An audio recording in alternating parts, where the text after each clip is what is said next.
beloved, Boss Mike, Cervera.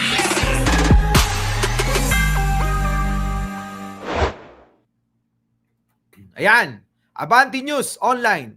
May nakarating sa ating impormasyon na dalawang sinibak na naman. Di ba sabi ko sa inyo, may mga sinisibak talaga si Pangulo.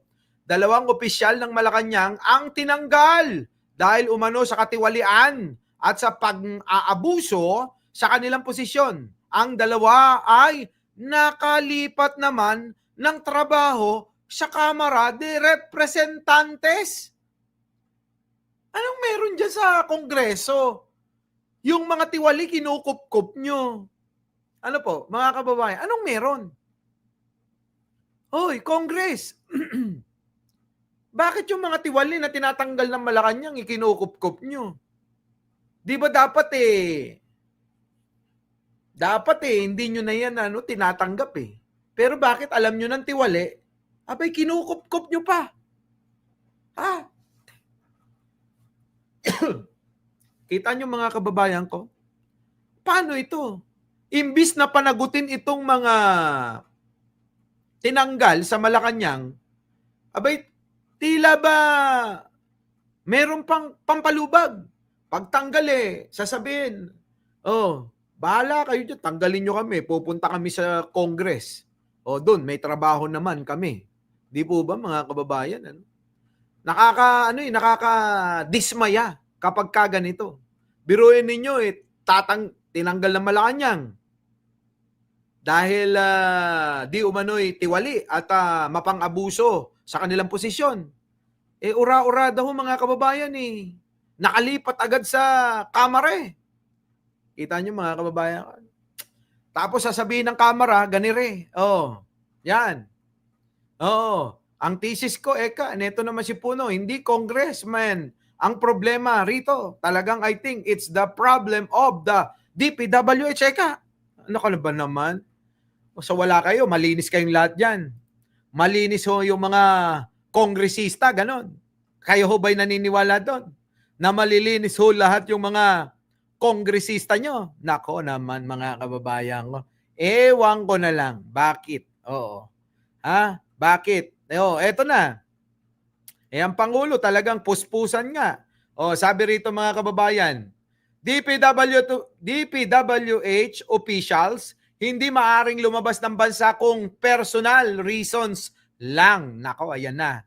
Ipinag-utos ng administrasyon ni Pangulong Bongbong Marcos ang agarang suspension ng lahat ng mga aplikasyon para sa Foreign Travel Authority ng mga opisyal at empleyado ng DPWH na may personal na dahilan. Nauna na po dyan mga kababayan na talagang pinapaunahon ni Pangulo na etong DPWH ang unahing imbestigahan ang mga empleyado niyan. Kaya ngayon, siguro, sabi ni Pangulo, hold nyo. Huwag nyong bibigyan ng travel authority ang mga yan. Para baka mamaya yung mga pinagnanakaw niyan ilipat kung saan-saan. Ano po? Ang pinakamalapit Singapore lang. Saglitan lang mga kababayan, nasa Singapore ka na. Yan. Tama ho, mga kababayan Tama Tama itong mga, nakikita nyo na tama ho yung mga hakbang na ginagawa ni Pangulo. Kung inyong uunawain lang tignan nyo mga kababayan ko. Tama, Di ba? Yung ginagawa ni Pangulo tama Makikita nyo na mayroon tayong mga, sabi ko nga si Pangulo, hindi masalita. Hindi siya yung dakdak ng dakdak. Kung hindi yung alam niya na tama, na makakabuti, ay tahimik niyang ginagawa. Hindi ho yung tulad ni Digong na sasabihin niya, tatakutin niya, mumurahin niya, pero wala namang nangyari, wala namang napanagot. Ano po? Wala naman hong napanagot si Digong Sige nga ho, sino ho napanagot ni Digong? Yan ang pagkakaisipin ninyo.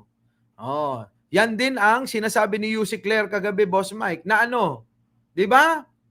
Kaya, Magtitiwala kayo, mga kababayan. Oh, ang tahimik nagtatrabaho ni Pangulo. Hayaan natin yung mama. Kaso, di naman na tayo nakakatulong, nakakasagabal pa tayo. Nakakadagdag pa tayo sa mga adhikain ni Pangulo. Kontra pa tayo ng kontra. Naniniwala tayo sa mga sinasabi ng mga wala namang mga personal na alam sa totoong nangyayari. Ayon sa kanilang mga opinion, malaya sila doon. Pero mga kababayan, lagi ko sinasabi sa inyo na kayo, manimbang. Kayo, dapat, matutong umunawa na maigi. Di po ba? Kasi sabi ko nga sa inyo, ang trabaho ni Pangulo, hindi ito parang trabaho na binigyan natin ng step by step. Hindi ho. Hindi ho ang trabaho ni Pangulo ay may susundang direction, instruction. Wala hong ganun, mga kababayan Si Pangulo kasi, mga kababayan, siya mismo ang nag-iisip ng kung ano yung direksyon. Hindi ho siya may sinusundan, na direksyon. Siya po yung nag-iisip nun. Sana kahit papano makapagpaliwanag ho ako sa inyo nang hindi ho kayo naliligaw, mga kababayan ko. Ako ho, galing sa ibuturan ng aking puso, gusto ko lang hong ipaliwanag kahit papano sa naabot ng aking kaalaman, kakayanan, na ito yung mga totoong dapat paniwalaan. Yun po yung akin, mga kababayan. Kaya kung may magagalit po sa inyo dahil hindi kayo sumasang-ayon sa mga paliwanag ko, wala rin ho akong magagawa ron wala akong magagawa. Magalit kayo, sumalungat kayo. Wala akong magagawa, mga kababayan. Di po ba? Sabi ko nga sa inyo, si Kristo nga, lahat na ginawa. Si Kristo nga, napakabuti na. Kita nyo naman, sinalbahe pa. Di ba? Kaya normal lang ho, mga kababayan, na may mga hindi makaunawa ng pinapaliwanag natin at magbibigay sila ng reaksyon ayon naman sa naaabot ng pangunawa nila. Ngayon, bilang kayo naman ay taga-masid, taga-panood, di kayo naman ang mag-unawa sa kung sino ang may puntos at wala. Di po ba? So yon, mga kababayan ko, napakarami pa sa nating tatalakayin. Kaya lang ho, mga kababayan, na inabot na tayo ng oras. So, muli, mga kababayan, kita-kita po tayo. Mamaya, sa The Big Five, nasa Radyo Pilipinas po kami mamaya. Sana ay magkita-kita po tayo roon, alas 5 hanggang alas 7. Nasa Facebook po sila, nasa radyo 738, mga kababayan. At syempre, nandoon din po ako. So, muli, mga kababayan, maraming salamat po sa inyong lahat, sa inyong pakikinig, sa inyo pong mga hindi ko po na shoutout. Shoutout po sa inyong lahat, mga kababayan. Ako po ang inyong lingkod muli, Mike Cervera po, laging nagsasabing, mahalin natin ang ating kapwa, pagdasal po natin lagi ang ating bansa. Magandang umaga, magandang hapon at magandang gabi sa mandako ng mundo. Naroon kayo, syempre, magandang buhay na rin para sa ating lahat. Maraming salamat po. Our beloved Boss Mike, Boss Mike.